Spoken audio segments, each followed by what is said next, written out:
Fala galera do mundo da NBA, aqui quem fala é o Dudu Rocha. E hoje estou aqui para fazer um vídeo de introdução à NBA para aqueles que querem conhecer, que é um vídeo falando sobre as principais posições do basquete. Por que eu falei principais? São 5, um para cada jogador que estiver na quadra. O armador, o ala armador, o small forward, o power forward e o center, que normalmente a gente não traduz essas, então é o armador e o ala armador que são as traduzidas. Depois tem a posição 3, posição 4 e posição 5, como normalmente é chamado no mundo da NBA. Sempre que você ouvir posição 1, 2, 3, 4 e 5, essa é a ordem. Eu sei que normalmente, quando a gente fala sobre Nikola Jokic e Stephen Curry, a gente vê onde eles se encaixam aí. Na verdade é só um número mesmo, porque esses jogadores revolucionaram a NBA. Normalmente o armador é aquele jogador que dá mais assistências, que acaba com mais de 10 assistências por jogo. O pivô é aquele que acaba com mais de 20 rebotes. Quase 100 pontos às vezes e sem nenhuma assistência. Por exemplo, o Nikola Jokic mudou totalmente isso, fazendo vários triplos duplos. Então, a partir de agora, eu estou saindo um pouco desse mundo da NBA hoje e falando um pouco em geral, desde o primeiro dia da NBA até agora, como alguns jogadores ainda se comportam. Então, vem comigo.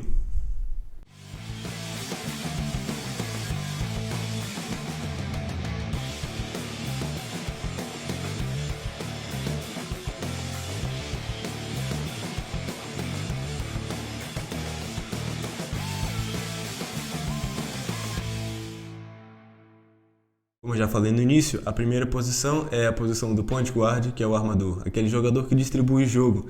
Que quando a gente pensa nisso, por exemplo, o Magic Johnson, que dava várias assistências, ou o Chris Paul, aquele jogador bem característico mesmo, cheio de assistências e aquele QI de basquete que mais ninguém na quadra tem. E o armador é isso. Normalmente é o jogador que tem o maior QI do jogo, o jogador que consegue fazer aqueles passes para encontrar mais assistências para o time inteiro jogar melhor e é o distribuidor de jogo na quadra de basquete. Bem, a posição 2 é a posição do shooting guard, que é o ala armador, que temos talvez dois dos melhores jogadores da história da NBA jogando nessa posição, que são que jogaram nessa posição, Kobe Bryant e Michael Jordan, que eram aqueles tipos de jogadores que quando recebiam a bola não passavam mais e sempre acabavam em ponto, porque realmente esses jogadores eram diferentes. E, por exemplo, James Harden também é um tipo de jogador muito ofensivo, e isso é uma característica dos shooting guards, que são aqueles jogadores que podem armar o jogo. Na maioria das vezes a bola fica com o armador na transição de quadra, passando e pensando qual vai ser a jogada, mas normalmente se a jogada for para o shooting guard, ele vai arremessar, ele vai fazer uma bandeja, ele vai fazer o ponto, porque é a principal característica. É aquele jogador que vai receber a bola do point guard e tem que pontuar o mais cedo possível. E continuando agora com a terceira posição, que temos talvez para alguns o melhor jogador da história. Ele já jogou em outras posições, mas LeBron James jogou inicialmente na posição de small forward, que é a posição 3 da NBA, e esse sim é talvez a posição mais dominante da história, porque temos os melhores jogadores, com certeza os jogadores que, se você lembrar, sem ser aqueles point guards clássicos ou pivôs clássicos, os small forwards dominaram a época da NBA nos anos 80 e 90 e até 2000, conseguindo quase tudo, menos o Michael Jordan, que era a posição 2, que era o shooting guard. E é aquele tipo de jogador que tem que ficar ali parado no corner, que é a zona dos 90 graus, e vai pontuar. Tem que ser aquele jogador que é forte, aquele jogador que é mais alto do que os dois armadores principais, porque quando receber a bola, talvez ele vai pro post, vai fazer um fadeaway, vai fazer uma bandeja, porque ele exige essa força bruta, e isso é o que os small forwards têm que ter, ou pelo menos tinham, porque a NBA já mudou bastante. A gente viu até o Klay Thompson jogando de small forward, ou o Draymond Green, que não é um jogador assim tão alto, mas é forte, jogar na posição do small forward. E esse Golden State Warriors mudou realmente a NBA em vários quesitos, tanto na bola de 3, tanto revolucionando as posições e jogando aquele small ball que foi jogado pelo Phoenix Suns do Steve Nash. É realmente bem impressionante se a gente for pensar como o jogo vai evoluindo para ficar cada vez melhor. Esses jogadores são realmente espetaculares jogando na NBA. E agora na quarta posição é o power forward, como o nome já diz, é um pivô de força. É aquele pivô que com certeza vai para o post, é aquele auxiliar na defesa dentro do garrafão junto com o center.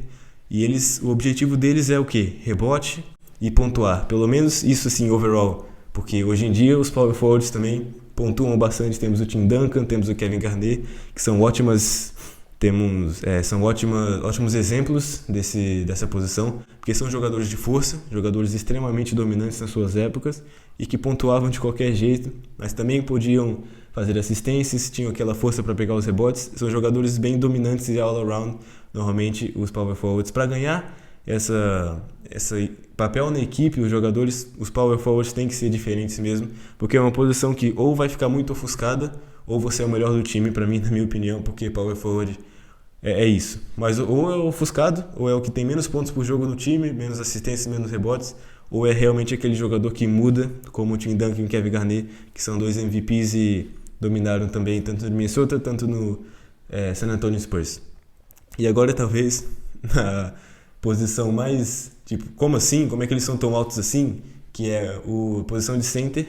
E tem, por exemplo, o Nikola Jokic, mesmo não sendo o melhor exemplo, eu poderia falar Kareem Abdul-Jabbar, Wilt Chamberlain, ou para mim talvez o melhor center da história, que é o Shaquille O'Neal, que são aqueles jogadores extremamente gigantes, que têm força física, dominância para poder pegar todos os rebotes do jogo, fazer aquele trabalho sujo que os armadores que são menores não podem fazer, ou os small forwards e power forwards às vezes até podem fazer, dependendo da altura e da força, como o LeBron faz também, como o Tim Duncan fazia, e como, por exemplo, hoje em dia Joel Embiid e Giannis Antetokounmpo fazem, porque realmente é aquela posição que exige muito da força física para poder performar bem.